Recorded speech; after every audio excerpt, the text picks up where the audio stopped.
गांव के उस कोने में जहां पेड़ भी अजीब तरह से झुके हुए खड़े रहते थे और हवा भी किसी अनजाने डर से सहमी हुई लगती थी, एक पुराना घर था। मिट्टी की दीवारें, टूटी खिड़कियां और अंदर हमेशा जलती रहने वाली एक धुंधली लालटेन। उस घर के बारे में गांव में एक ही बात मशहूर थी, वहां रहने वाली औरत सबकी चुगली करती है, लेकिन किसी इंसान से नहीं। लोग कहते थे वो चुड़ैल है, चुगली करने वाली चुड़ैल। गांव में जो भी किसी का राज होता वो कुछ ही दिनों में सबको पता चल जाता। पति पत्नी के झगड़े, चोरी की घटनाएं, छुपे हुए प्यार के किस्से, कुछ भी छुपा नहीं रहता था। और हर बार जब कोई राज खुलता तो रात में उस पुराने घर से धीमी धीमी हंसी सुनाई देती। कोई भी उस घर के पास जाने की हिम्मत नहीं करता था। लेकिन एक दिन गांव में नया आया लड़का रवि इन सब बातों को बकवास समझता था। रवि शहर से आया था और उसे इन अंधविश्वासों पर बिल्कुल यकीन नहीं था। उसने गांव वालों की बातें सुनी और हंसते हुए बोला, एक औरत चुगली करके चुड़ैल बन गई, तुम लोग भी ना। गांव वाले चुप हो गए। उनकी आंखों में डर साफ दिखाई दे रहा था। एक बूढ़ा आदमी धीरे से बोला, बेटा, वो चुगली इंसानों की नहीं करती, वो चुगली आत्माओं से करती है। रवि ने मजाक उड़ाया, और आत्माएं उसे क्या बताती है? मौसम का हाल। बूढ़ा आदमी कांपती आवाज में बोला, आत्माएं उसे तुम्हारे राज बताती है, जो तुम खुद भी भूल चुके हो। उस रात रवि ने तय किया कि वो उस घर में जाएगा और इस झूठ का पर्दाफाश करेगा। आधी रात के करीब जब पूरा गांव सो चुका था, रवि चुपके से उस पुराने घर की ओर बढ़ा। हवा में अजीब ठंडक थी, जैसे कोई अदृश्य चीज उसे रोकने की कोशिश कर रही हो। जैसे ही वो घर के पास पहुंचा, दरवाजा अपने आप चर्रर की आवाज के साथ खुल गया। रवि एक पल के लिए रुका, फिर हिम्मत करके अंदर चला गया। अंदर धुंधली रोशनी में उसने देखा एक बूढ़ी औरत जमीन पर बैठी थी। उसके बाल बिखरे हुए थे और वो किसी से धीरे धीरे बातें कर रही थी, लेकिन वहां कोई नहीं था।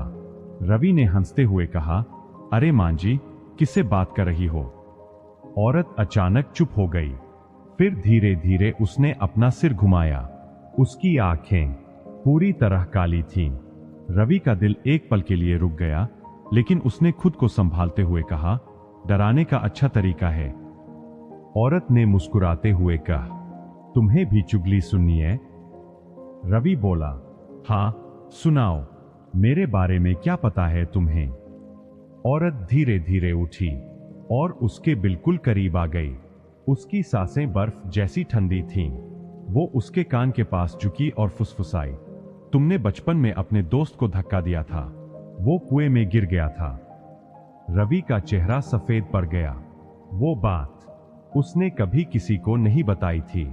उसने डरते हुए कहा, तुम्हें ये कैसे पता? औरत हंसी, एक अजीब खौफनाक हंसी। मैं नहीं जानती, वो बताते हैं। कौन? औरत ने दीवार की तरफ इशारा किया।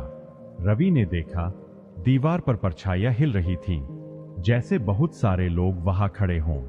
फिर अचानक उन परछाइयों से फुसफुसाने की आवाजें आने लगीं। ये झूठ बोलता है, इसने चोरी की थी, इसने अपने मां बाप से छुपाया था। रवि ने अपने कान बंद कर लिए। बस करो, औरत बोली, ये तो बस शुरुआत है। तुम्हारे अंदर जितने राज है सब बाहर आएंगे। रवि पीछे हटने लगा, मुझे जाना है। लेकिन दरवाजा अपने आप बंद हो गया। औरत ने कहा, कोई यहां से खाली नहीं जाता। अचानक परछाइयां दीवार से अलग होने लगीं और धीरे धीरे इंसानी आकृतियों में बदलने लगीं। उनकी आंखें लाल थीं और चेहरे डरावने। रवि चिल्लाया, ये क्या है? औरत बोली, ये वही लोग हैं जिनके राज तुमने छुपाए, जिनको तुमने चोट पहुंचाई। एक परछाई आगे बढ़ी। वो उसी दोस्त की शक्ल में थी जिसे रवि ने बचपन में धक्का दिया था। तूने मुझे मारा था। रवि रोने लगा, मैंने जानबूझकर नहीं किया। लेकिन वो परछाई उसके और करीब आ गई। औरत धीरे से बोली, मैं सिर्फ चुगली करती हूं, सजा ये देते हैं। अचानक सभी परछाइयां रवि पर टूट पड़ी। उसकी चीखें पूरे घर में गूंजने लगीं। और फिर सब शांत हो गया। अगली सुबह गांव वालों ने देखा उस पुराने घर के बाहर रवि की चप्पलें पड़ी थीं, लेकिन रवि कहीं नहीं था। उस दिन के बाद गांव में फिर से अजीब बातें होने लगीं। लोगों के राज फिर खुलने लगे और हर रात उस घर से अब 2 आवाजें आती थीं, एक बूढ़ी औरत की और एक जवान लड़के की। मैंने कुछ नहीं किया था, सबको बता दो, सबको बता दो। धीरे धीरे गांव वालों को समझ आ गया, रवि अब जिंदा नहीं था, वो भी उस चुड़ैल का हिस्सा बन चुका था और अब वो भी चुगली करता था। कहानी यही खत्म नहीं होती। कई साल बाद एक नया परिवार उस गांव में आया। उनकी एक छोटी बेटी थी, राधा। राधा अक्सर अकेले खेलते खेलते उस पुराने घर के पास चली जाती थी। एक दिन उसकी मां ने देखा कि राधा किसी से बातें कर रही है। राधा, किससे बात कर रही हो? राधा मुस्कुराई, वो भैया है और एक दादी भी। मां का दिल बैठ गया, क्या बोल रहे हैं वो?